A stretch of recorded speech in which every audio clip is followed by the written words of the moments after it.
Hello. Welcome to the Slay Your Day podcast. I'm your host, April Rogerson, the contract slayer. That's where the Slay Your Day comes from.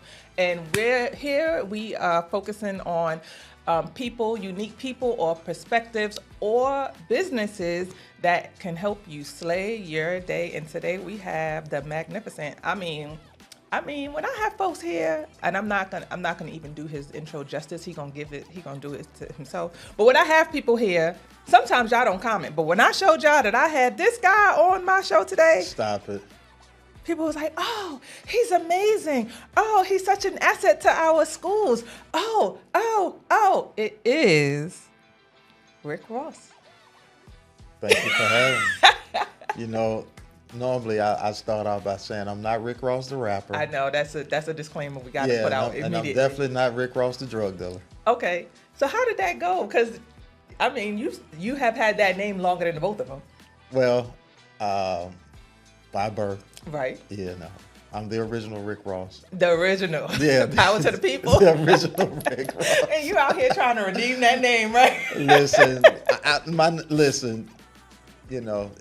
it's gotten me in a lot of trouble. I can believe it. Yeah, it really has. How had that? This is not what we're here to talk about, obviously. But how has that been? Because those are two really, really famous, and in some regards, kind of negatively famous.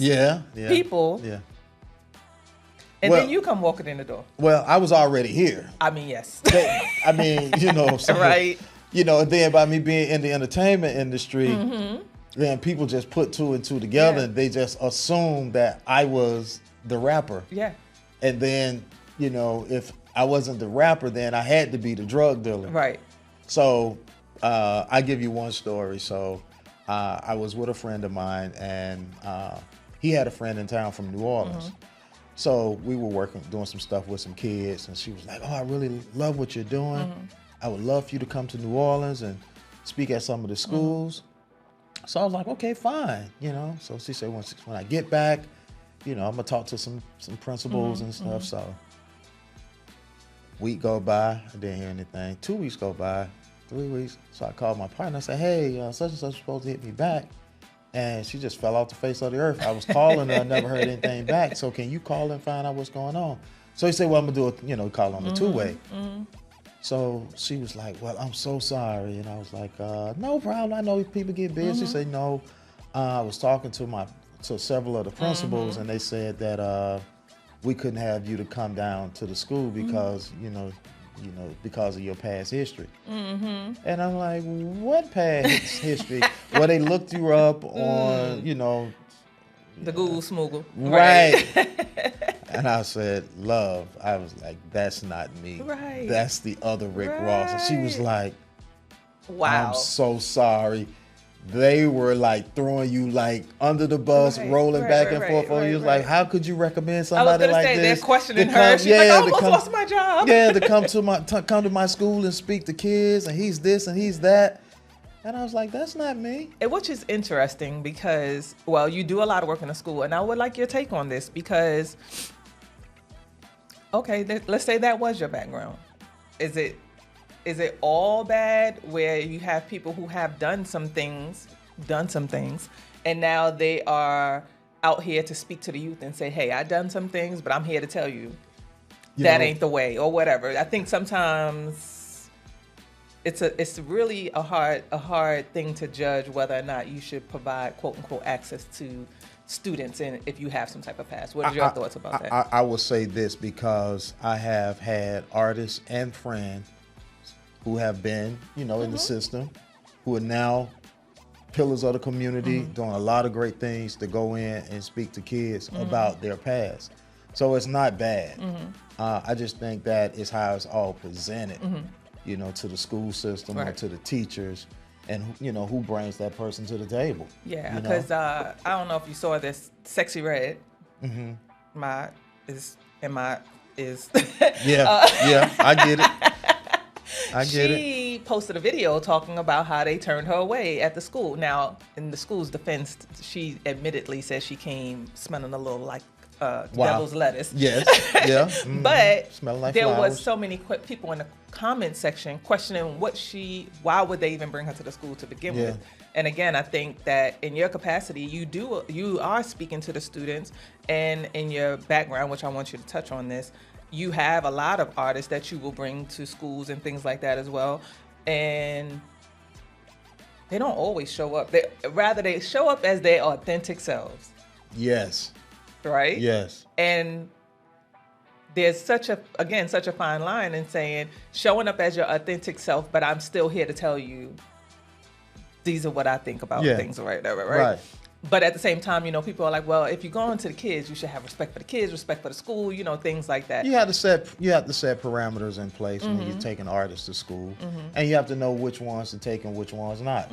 I mean, I just left. We're doing a 2-day summit, music tech summit at Thorough High School, and I just had an artist come through today. Great young man, got in, spoke to the kids, very positive, no issues. Right. I didn't have to worry about it because I've been out on the road with him. I know his character. So, so I've been doing this long enough to know who I can put in front of kids and who I can't. Right. Music education group. Music education group. Talk about what it is that you're doing, because you're bringing artists, but it's bigger than bringing artists. Yeah.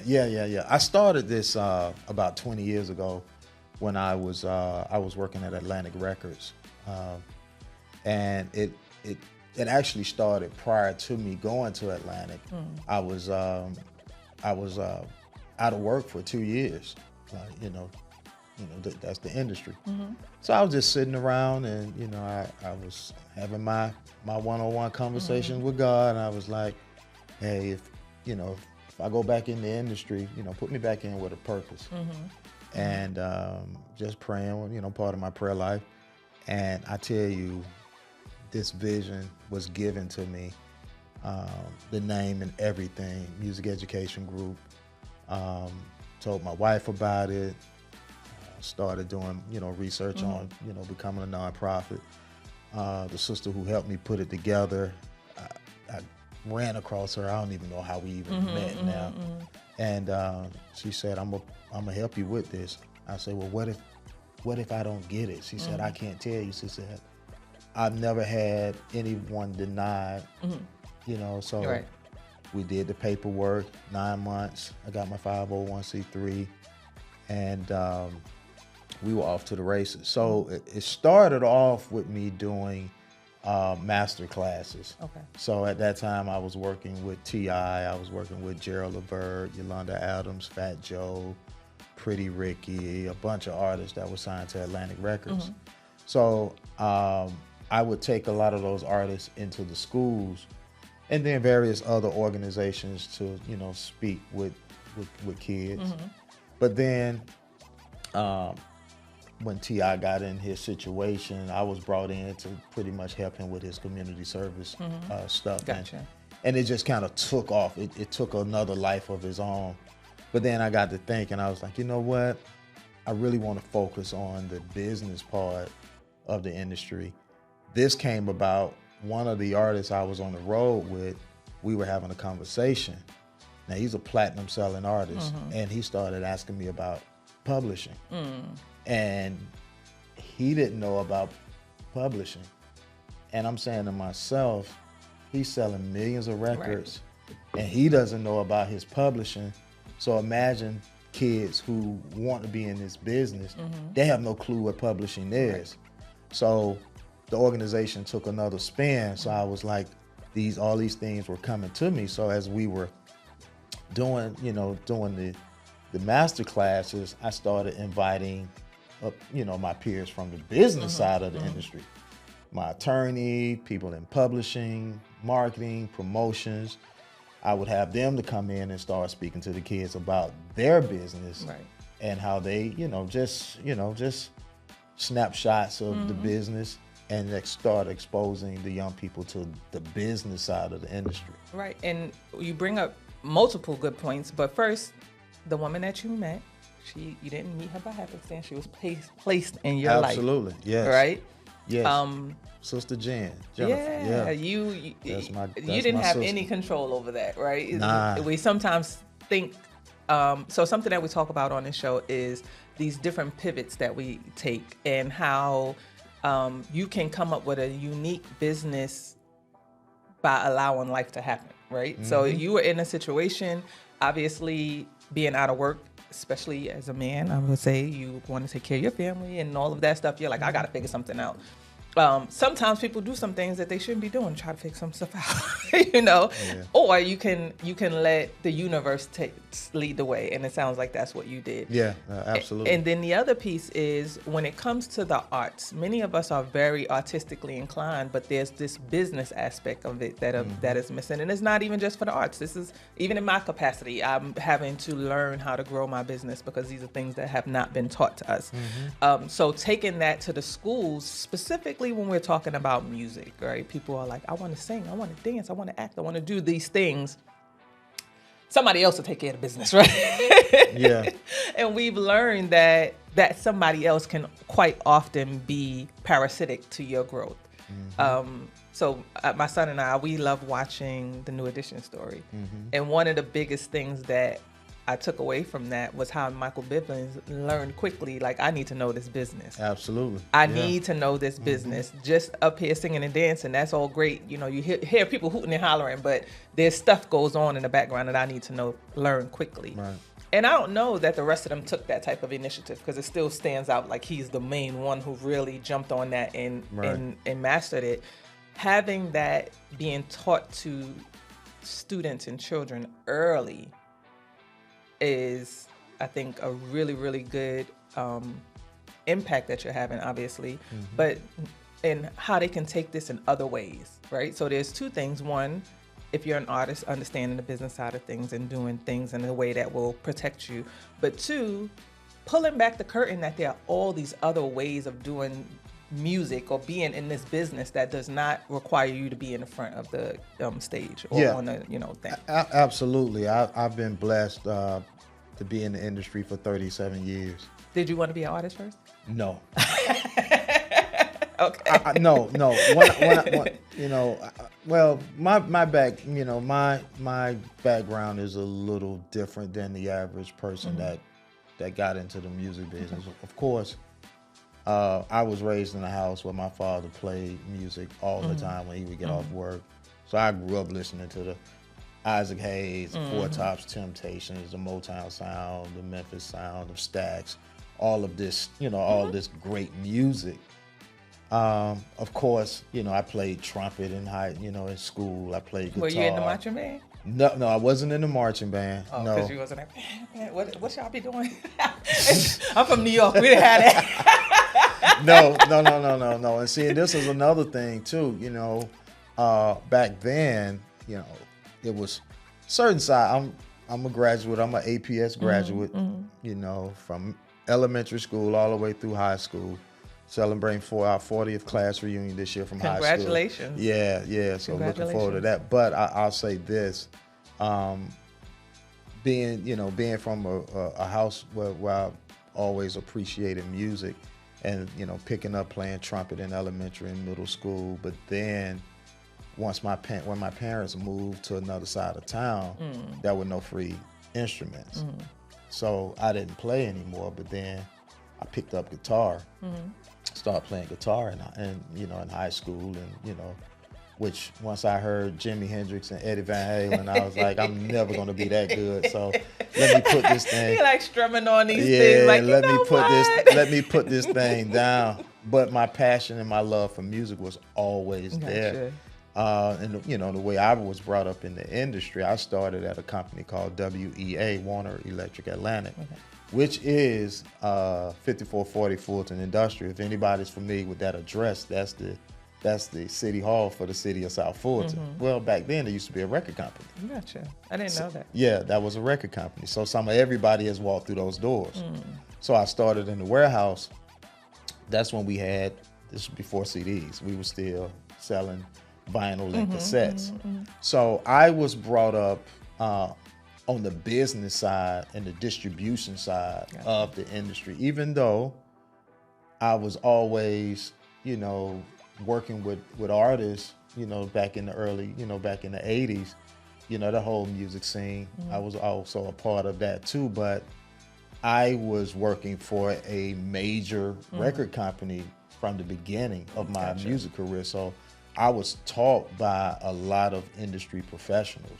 My shout out to my mentor, Mr. Teddy Aston, who broke Prince, and I had a lot of great mentors and teachers that brought me up in the business. So I've always been on the business side, promotions and marketing, and sales. That was always my thing. But I always had a passion for the music as well. But being an artist, nah. And I tell kids all the time, I say, I've been able to make a great living being on the other side of the mic. Right. And again, something that's very, very important that you said is that you had a realization that I may enjoy this. I like playing the guitar, right? Yeah. I enjoy the trumpet, but I ain't about to be, what's this, Dizzy Gillespie or Eddie Van Halen or Jimi Hendrix. How can I still be a part of this without necessarily trying to be an artist? Because there are people who will continue to try to push their artistry until they die, right? They're like, I'm out here grinding. One of these days I'm gonna make it. But there are other ways, and having a little bit of introspection and saying, you know what, maybe this is not for me, but what can I do instead? Yeah, it's so funny because I always knew that I wanted to be in the entertainment industry. Like, it was nothing else that I wanted to do.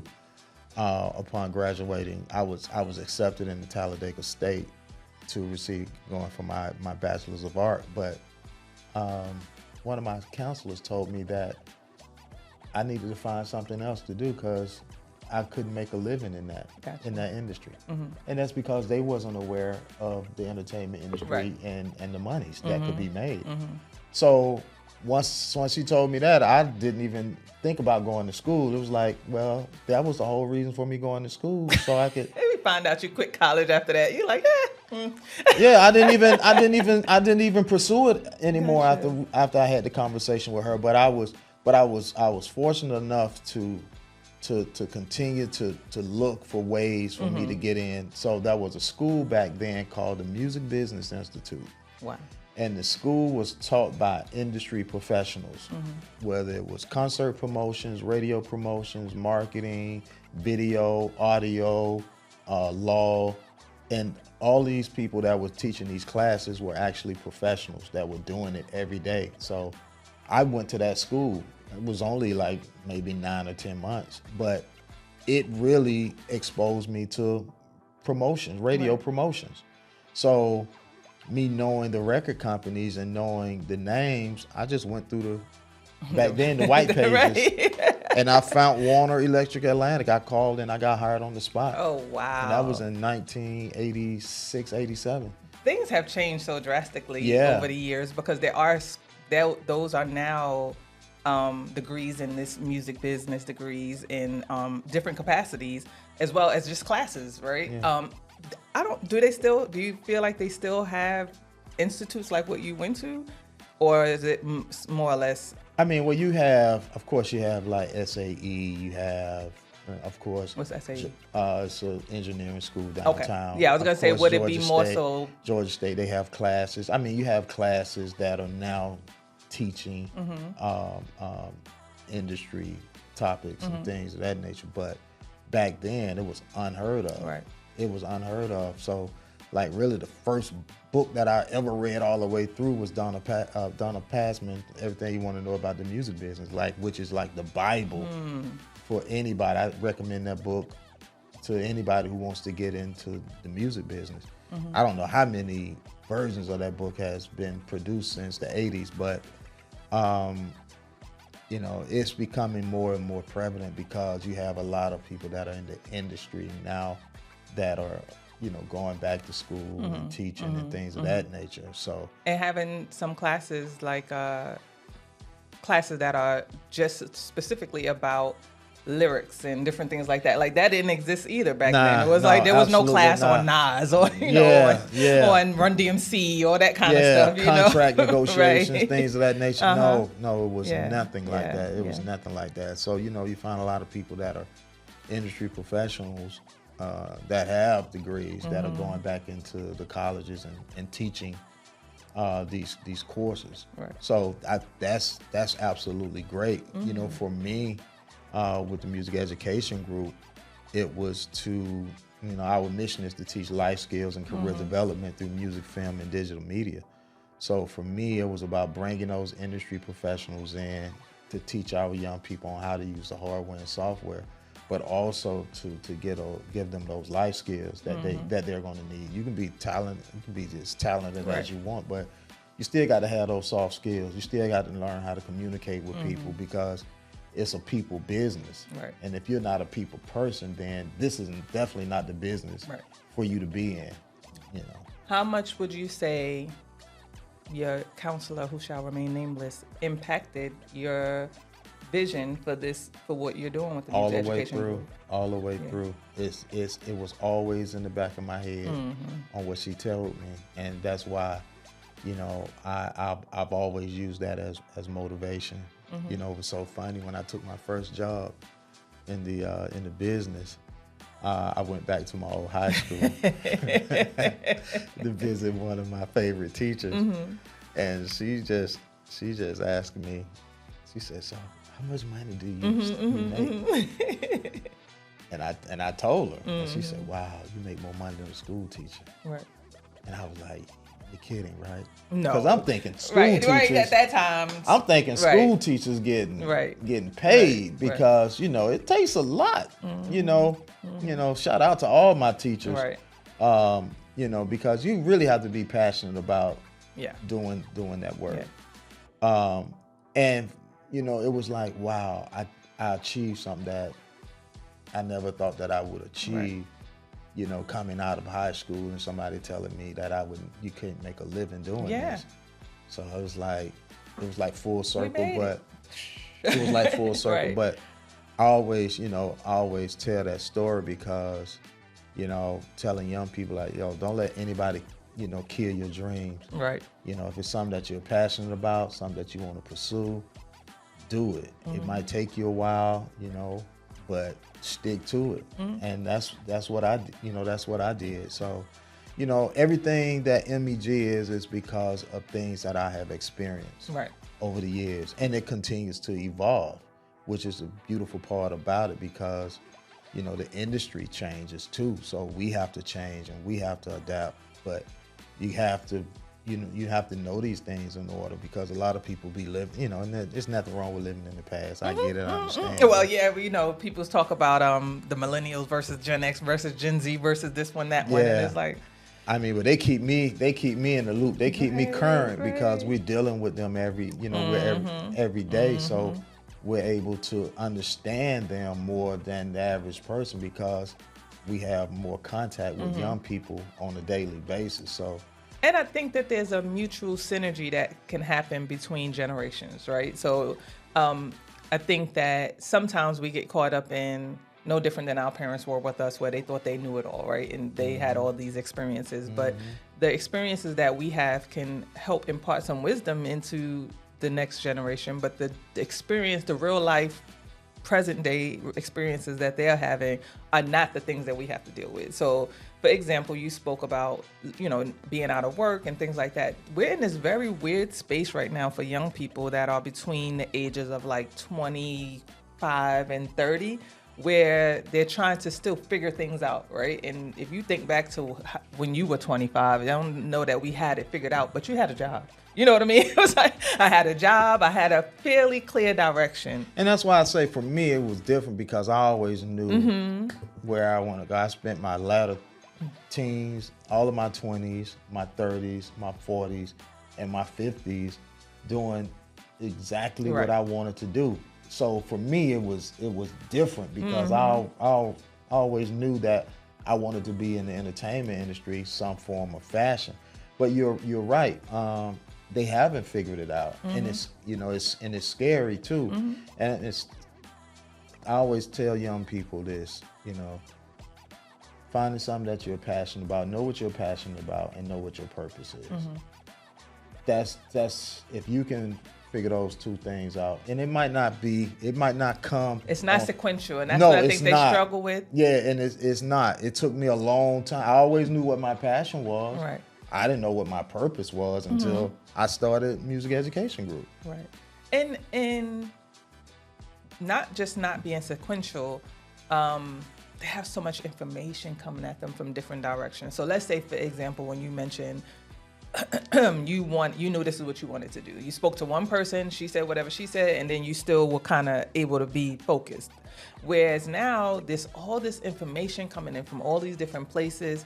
And, I don't want to sound like some old cat lady blaming social media, but they have so much information and at their fingertips that it actually is a hindrance to some extent, right? Because for you got on the white pages, you found the people, you called. You found the school, you went. Now it's like, well, you could do this, you could do this, you could do this, you could do this. Actually, you can pick up your phone right now and just make a video and go viral. You can do all these things, which to me at times can hinder you and kind of stop people, right? Because it's like, I don't even know where to start. Yeah. And I find that a lot of the young people, because I have I call him my fake son, but he's 26 now, and trying to figure out where to start and what to do. Yeah. So what would be your advice, knowing that you've been behind the curtain, but you're also having these conversations with young people regularly? What would your advice be for how to even begin, whether it's in the music business or just in general? Like, what would be your advice in terms of steps? Because obviously I would say some of them don't quite know what they're passionate about. They don't quite know what they want to do, but they want to figure it out. What would be your advice to them? First, you got to filter out the noise. Mm-hmm. You know what I'm saying? And that's not even for young people. That's for older people too. Like if something that you want to get into and you're not experienced or you have no knowledge in that area, and you on social media or whatever, it'll be so much stuff coming to you that you're like, man, I don't even. Right, you get frozen. Yeah, like where do I start? It's so much information. It's literally information overload, and that right there can frustrate you because it's so many people saying what you want to hear that you don't know who to believe and where to start. So I think you have to filter it out.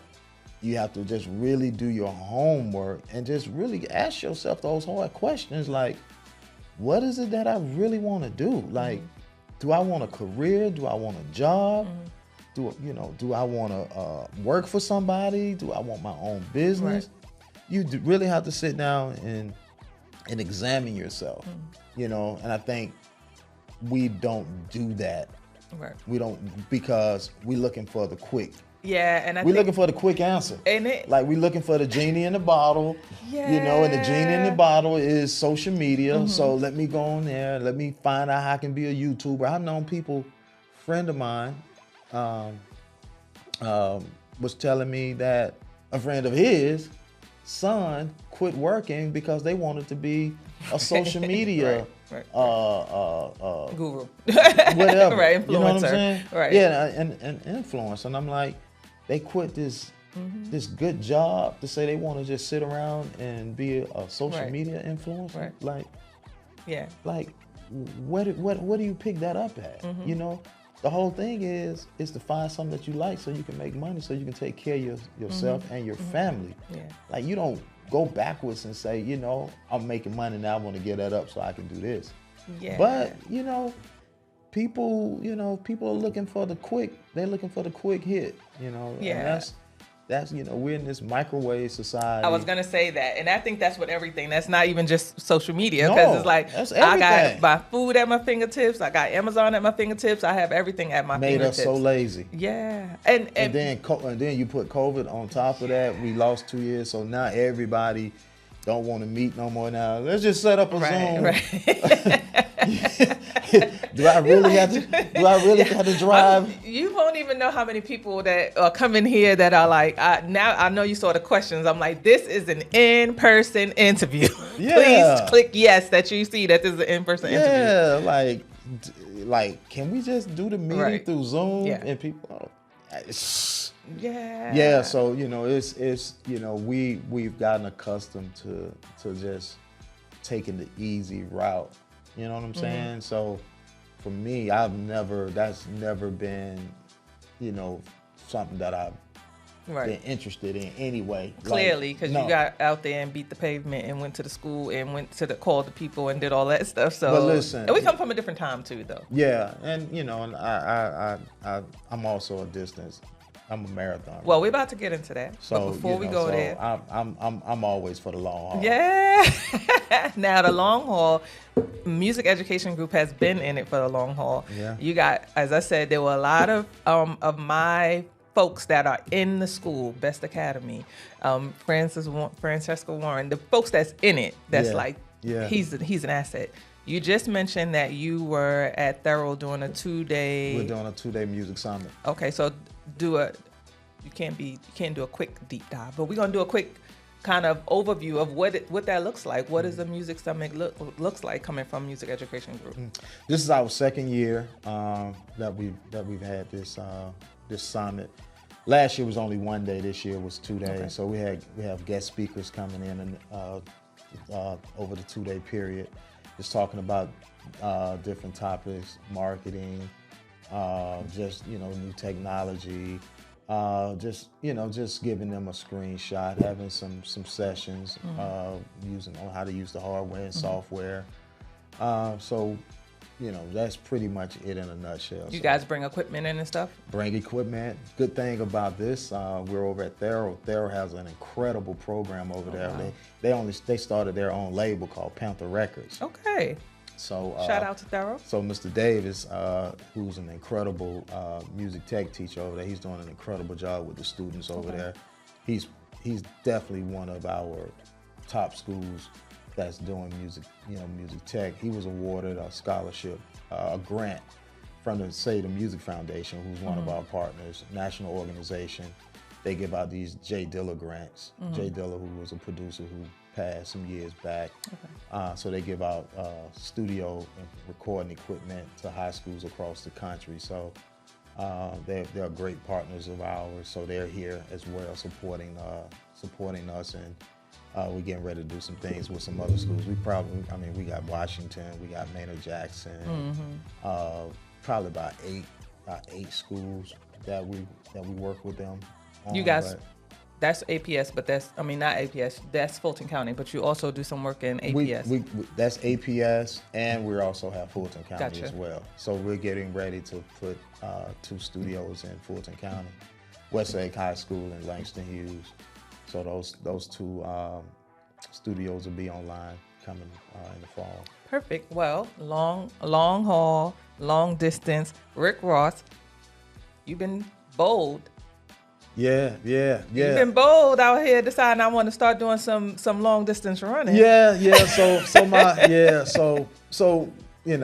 running and music have been side by side for me, but nobody really knew that I ran, ran. But I just always had a passion for long distance running. Started. And I've always hated long distance running. Yeah. My mom said I used to shoot out the house when I was little, and she would have the neighbors to track me, to go catch me. But when I was in high school, I ran track, I ran cross country, I played soccer. And I've just always had this fascination with running long distance.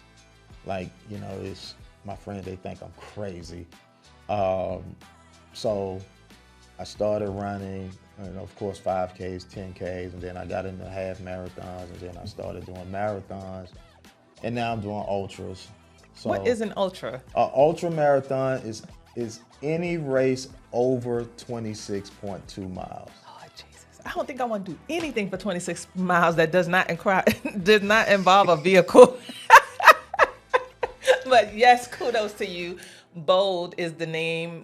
Tell the full name of what you've begun. Yeah, so I started a company called Bold Running Club, which is an apparel company. So we do premium activewear and leisure lifestyle brand for runners. Yeah, this is the hat, one of the hats. But it all stems from me wanting to have my own apparel company. There's not a lot of blacks in this space. And, you know, I was like, you know what? I'm spending my money on weighing all these other brands. Let me develop my own line, my own apparel for me and for people who look like me. Right. You know, running for the last, 40 some years, I think I've learned a lot about the needs of a runner in terms of shorts and shirts and all this type of stuff that runners need. And, my wife and I have just really she kudos to her. She bags me, that's my business partner, the financial guru of the house. She took an MEG course. Yeah, well, she's not only my wife, she's the co-founder and also our CFO for MEG. But I came to her one day with this crazy idea. I said, you know what, I want to do this, and she was like, okay, So we have been having fun developing this line.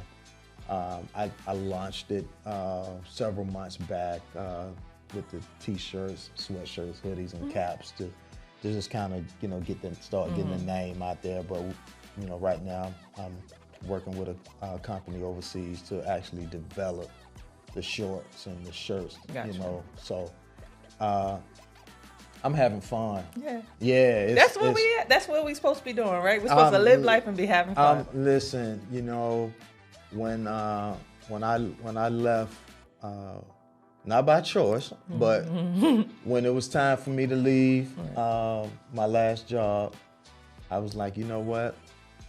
I'm done.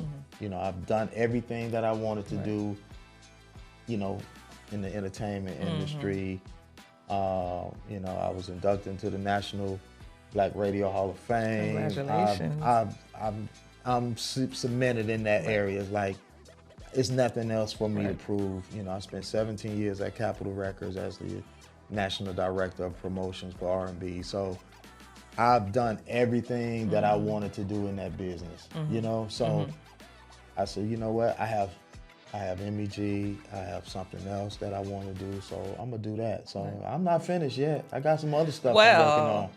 You're definitely doing a thing, and you're definitely giving back, right? Because you had people pouring into you, and you are returning it back exponentially.